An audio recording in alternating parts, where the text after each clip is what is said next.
ছিল, আমার একটা ওয়াইফ ছিল, ওনার পেটে একটা সন্তানও ছিল, তাদের খোঁজ খবর কি বলতে পারেন? এলাকাবাসী বলতেছে না না না, খোঁজ খবর কিছুই বলতে পারবো না। এলাকায় যখন ঝড় তুফান হয়েছিল, আমরা সবাই যার যার মতো সেফে চলে গেছি। তোমার স্ত্রীটা মারা গিয়েছিল, আমরা তাকে দাফন করেছিলাম, কবরস্থ করে ফেলেছিলাম আজ থেকে 6 মাস আগে। এবার ওই লোকটা চোখের পানি ছেড়ে ছেড়ে কাঁদে, রব্বুল আলামিন আল্লাহ তাআলা, আমার বিশ্বাস, আমি মুসলমান হিসাবে আমার ইয়াকিন, আমার ঈমান, এটা দুনিয়ার মানুষ 9-6 করতে পারে, দুনিয়ার মানুষ 2 নম্বরই করতে পারে, দুনিয়ার বন্ধু বান্ধব আমাকে ঠকাইতে পারে, দুনিয়ার আপন চাচাটা আমারে ঠকাইতে পারে, দুনিয়ার মা বাবা ঠকাইতে পারে, দুনিয়ার আপন স্বজনেরা আমারে ঠকাইতে পারে। আমি যে রব্বুল আলামিনের উপরে তাওয়াক্কুল করে আমার পরিবারকে রেখে দিয়েছি, আমার দৃঢ় বিশ্বাস ওই রব্বুল আলামিন আমাকে ঠকাইবে না। সুবহানাল্লাহ বলেন। কেমন বিশ্বাস, চিন্তা করছেন? কেমন ঈমান! অথচ আমরা এমন ঈমানদার, ওয়াজ শুনতে ভালো লাগে, ওয়াজ করতে ভালো লাগে, ওয়াজের ময়দানে আসলে গরম গরম বয়ান শুনতে ভালো লাগে, কিন্তু আমল করতে ভালো লাগে। কথা বলেন ঠিক না? ঈশার নামাজের মুসল্লি নাই। এই যে এত মানুষ এই সমাজের মধ্যে থাকে, সব তো আর বিদেশ থাকে না। কিছু মুরব্বী বাড়িতে আছে, কিছু যুবক ভাই বন্ধুরা আছে, কিছু মধ্যবয়সী লোকেরা আছে, কই মসজিদে তো যায় না, কিন্তু আজানের সময় দোকানে বসে থাকে। আজান হচ্ছে, দোকানে বসে আড্ডা দিচ্ছে, আজান হচ্ছে, দোকানে বসে বিভিন্ন ফিতনা ফাসাদের কথা বলছে। ওইদিকে মসজিদে জামাত হচ্ছে, মাগরিবের, আসরের, জোহরের, ফজরের কোনো খোঁজ খবর নাই। আজকে শীতের ভয়ে কম্বলের তলে ঢুকলে আর উঠতে মনে চায় না।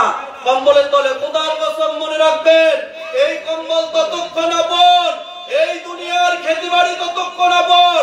হে পৃথিবীর মুসলমান শুনো, এই দেহে প্রাণ যতক্ষণ আছে ততক্ষণ কম্বল প্রয়োজন, সন্তান প্রয়োজন, খাবার প্রয়োজন, সম্পদ প্রয়োজন, যাবতীয় কিছু প্রয়োজন। দেহ থেকে প্রাণ চলে গেছে, আপনারও তাদেরকে প্রয়োজন নাই, তাদেরও আপনার প্রয়োজন। কথা বলেন ঠিক না? না কত মিথ্যা কথা বললাম? কথা ঠিক তো নাকি? বাস্তব না কথা? এখন এই জিনিসগুলো দিন রাত আপনারা হিসাব মিলান না।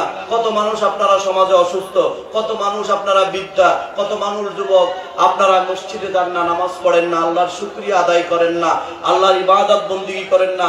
আপনার ঘরের মধ্যে বালা মুসিবত লেগে আছে, আপনার ঘরের মধ্যে অসুস্থতা লেগে আছে, আপনার বাড়ির মধ্যে আপনার এই ফিতনা ফাসাদ লাগিয়ে আছে, কিন্তু ইবাদত করেন না, নামাজ পড়ে নিজের জন্য দোয়া, নিজের আহাল পরিবার পরিজনদের জন্য দোয়া করেন না। আপনাকে যেই বাবা জন্ম দিল, ওই বাবার গুরুস্থানে পর্যন্ত একটাবার যাওয়ার সময় আপনার হয় না। তাহলে আপনার সন্তান যে আপনার কবরে পারে যাবে, সে আশা আপনি কিভাবে করতে পারেন?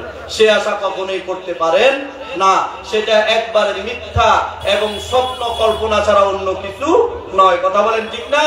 কারণ আপনারাই তো বলে থাকেন, কেউ যদি কারোর জন্য হাঁটু হাত নামে, তাহলে তার জন্য ওই যে মাজা হাত নামবে। এখন আপনি তো আপনার মা বাবার জন্য নামেন নাই, আপনার সন্তান কিভাবে নামবে? সন্তান তো আপনার থেকেই শিখবে। কথা বলেন ঠিক না?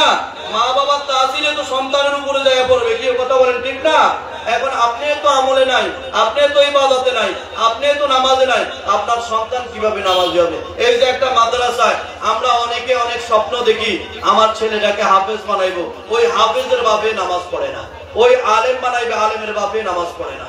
ওই যে মালানা বানাইবে, মালানার বাপে নামাজ পড়ে না। আল্লাহর কাছে তো চাইতে হবে। কি কথা বলেন ঠিক না? ওদওয়ানি আস্তাজিব লাকুম, আল্লাহর কাছে চাইলে তো আল্লাহ দিবে নাকি? এখন আপনি তো আল্লাহর কাছে চানই না। আপনার বড় বড় কথা বলে বলেন, অহংকার করে বলেন, আমার ছেলেটারে মাদ্রাসায় দিছি, দোয়া করেন। আপনি নামাজ পড়ে আপনার সন্তানের জন্য দোয়া করেন। আল্লাহ, ইব্রাহিম নবী দোয়া করেছেন না, রব্বি হাবলি মিনাস সলিহিন, আল্লাহ সন্তান যাই দাও, সন্তানটা নেক সন্তান দিও, সন্তানটা নেক সন্তান দিও। তো নেক সন্তানটা তো আল্লাহর কাছে চাইতে হবে। কি কথা বলেন ঠিক না? সন্তান তো চাইতে হবে। এবং ছেলেটারে যেদিন থেকে মাদ্রাসায় দিয়েছেন, সেদিন থেকে নামাজ পড়ে পড়ে কান্না করেন না আল্লাহর কাছে, আল্লাহ তোমার রাস্তায় দিলাম, আল্লাহ তুমি আমার সন্তানটাকে আলেম হিসেবে কবুল করো। অন্তত কিছু পাই আর না পাই, ছেলেটা যেন আমার জানাজাটা পড়ায়, আমার জন্য যদি 2টা হাত তুলে, আমি মা বাবা ছিলাম, যেন এই দোয়াটা করে, রব্বির হামহুমা কামা রব্বায়ানি সগীরা। রাসূল তো বলেছেন, এই বলে যখন কবরের পারে সন্তানটা এক ফোঁটা পানি জমিনে পড়ার আগে আগে, জমিনে পড়ার সাথে সাথে রব্বুল আলামিন মা বাবাকে ক্ষমা করে দিবেন। আরো জোরে বলেন সুবহানাল্লাহ। পয়দা করে যেতে পারলাম না, আমি তো আমার সন্তানটাকে নামাজি বানাইতে পারলাম না, আমি তো বললাম না আমার সন্তানটাকে। এই জন্য মাদ্রাসায় দিবেন ভালো কথা, মাদ্রাসায় দেন না, একটা সন্তান মাদ্রাসায় পড়ান। আর যাই করুক আপনাকে বৃদ্ধাশ্রমে যেতে হবে না, আর যাই করুক এই সন্তানটা আপনাকে না খাওয়াইয়া রাখবে না, আর যাই করুক এই সন্তানটা আপনার গায়ে হাত দিবে না, আর যাই করুক এই সন্তান আপনার উপরে জুলুম করবে না, আর যাই করুক এই সন্তান আপনাকে মারধর করবে না। কারণ তার বুকে তার সিনায় যদি কোরআন ও হাদিসের ইলম থাকে, ওই সন্তান কখনো মা বাবা পিতা মাতার গায়ের মধ্যে হাত তুলতে পারে না।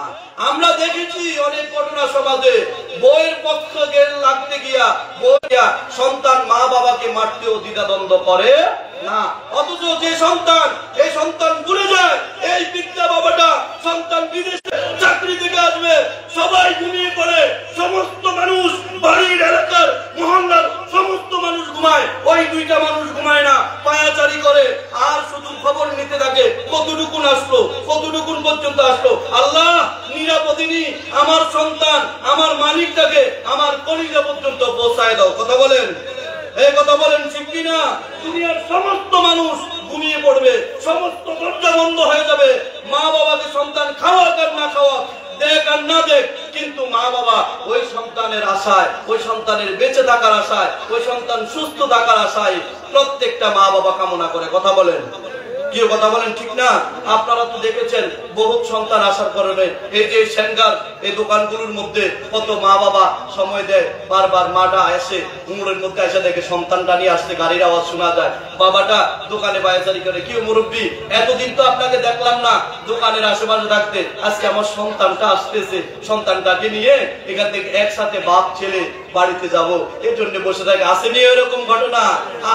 কত বাবা, কত বিদ্যা বাবা এই শীতের মধ্যে ঘুমায় না, সন্তান আসবে, সন্তান সুকৌশল মতো জায়গা পর্যন্ত পৌঁছান ছাড়া জগতের সব মানুষ ঘুমায়, কিন্তু নিঃস্বার্থ একটা ভালোবাসা যেটা মা বাবার, এই মানুষগুলো ঘুমায় না, এই মানুষগুলো ঘুমায় না, এই মানুষগুলো ঘুমায় না। দুনিয়ার সকল দরজা দোয়ার দরজা বন্ধ হয় সন্তানের জন্য, এই মা বাবা দোয়া করতেই থাকে, করতেই থাকে। আল্লাহ এই সন্তান আমাকে খাওয়ায় নাই, আমার দুঃখ নাই, এই সন্তানটার জন্য আমি কত মেহনত কত কষ্ট করেছি, আমার সন্তানটাকে জায়গা মতো গন্তব্য স্থলে যেন সুকৌশল মতো সুস্থ মতো যাইতে পারে, সেই তৌফিকটা তুমি আল্লাহ তাআলা দান করো। বলেনিও এই কথা বলেন? বলেনি? বলে। কিন্তু ছেলে সন্তান আজকে বড় স্বার্থপর হয়ে যায়, বিদেশ যাইয়া বিভিন্ন টাকা পয়সা ইয়ে করে মা বাবার খোঁজ খবর নেয় না। অনেক সন্তান এমন আছে, কি আছে না এরকম? সেজন্য এগুলো করবেন না, আপনিও একদিন বাবা হবেন, আপনিও একদিন আপনার সন্তান আপনাকে এরকম করবে। এই জন্য আপনি যদি আপনার মা বাবার সাথে সৎ ব্যবহার, বাবার সাথে সুন্দর ব্যবহার করেন, তাহলে সন্তানও আপনার সাথে ভালো ব্যবহার করবে। এবং এই বাবাটার হাতে কোনো দান করবেন, এই বৃদ্ধা বাবার হাতে দিবেন, তাহলে বাবাটা খুশি হবে। এবং বাবা খুশি হলে রব্বুল আলামিন বলছেন না, মা বাবা খুশি হলে আমি আল্লাহ তুমি সন্তানের প্রতি খুশি হয়ে যাবো। সুবহানাল্লাহ বলেন। এই জন্য কোন কাজ করবেন বৃদ্ধা বাবাটারে দিয়ে করবেন, বাবারে নিয়ে যাবেন, এতে বরকত হবে, এতে তো হবে। দুনিয়ার মধ্যে কেউ যদি ধনী হতে চান, একবারে সহজ বিধান, সেটা হচ্ছে মা বাবার খেদমত করেন। যত বেশি খেদমত করবেন তত বেশি রিজিকের ব্যবস্থা আল্লাহ করে দিবেন। যত মা বাবার পিছনে খরচ করবেন, খোদার কসম, তত বেশি রিজিকের ব্যবস্থা করবে কে? আল্লাহ। কারণ আপনি তার প্রতি দয়া করছেন, ও রহমান আপনার প্রতি দয়া করছে। কথা বলেন ঠিক না? এই জন্য মা বাবার সাথে সুন্দর আচরণ করতে হবে। বলতেছিলাম হে মুসলমান, মনোযোগ দেন, অন্তরের কান লাগান। ওই ব্যক্তিটা বড় আশা নিয়ে তার ব্যবসা কাজ শেষ করে এলাকার মানুষদেরকে জিজ্ঞাসা করে, যখন এলাকার মানুষগুলো বলল, এই লোক শোনো শোনো, তোমার স্ত্রী মারা গিয়েছে, আমরা তাকে কবরস্থ করে ফেলেছি। এবার এই লোকটা কান্নাকাটি করে আর অশ্রুসিক্ত নয়নে এলাকাবাসী মানুষদেরকে জিজ্ঞাসা করে, ও এলাকার মানুষেরা শোনো, আমার স্ত্রীকে তোমরা কোথায় কবরস্থ করেছ, আমাকে শুধু সেই কবরের জায়গাটুকু দেখায়া দাও। এবার এলাকাবাসীরা সবাই মিলে ওই লোকটাকে নিয়ে গেল, এই জায়গার মধ্যে তোমার স্ত্রীকে কবরস্থ করা হয়েছে। হে পৃথিবীর মুসলমান শুনেন, সে তাওয়াক্কুল করে গিয়েছে কার উপরে? সন্তানটাকে কার জিম্মায় ছেড়ে গিয়েছে? আল্লাহর জিম্মায়। এবার খেয়াল করুন, ওই সন্তানটাকে সেখানে লোকটা কবরের কাছে গেলে দেখলেন যে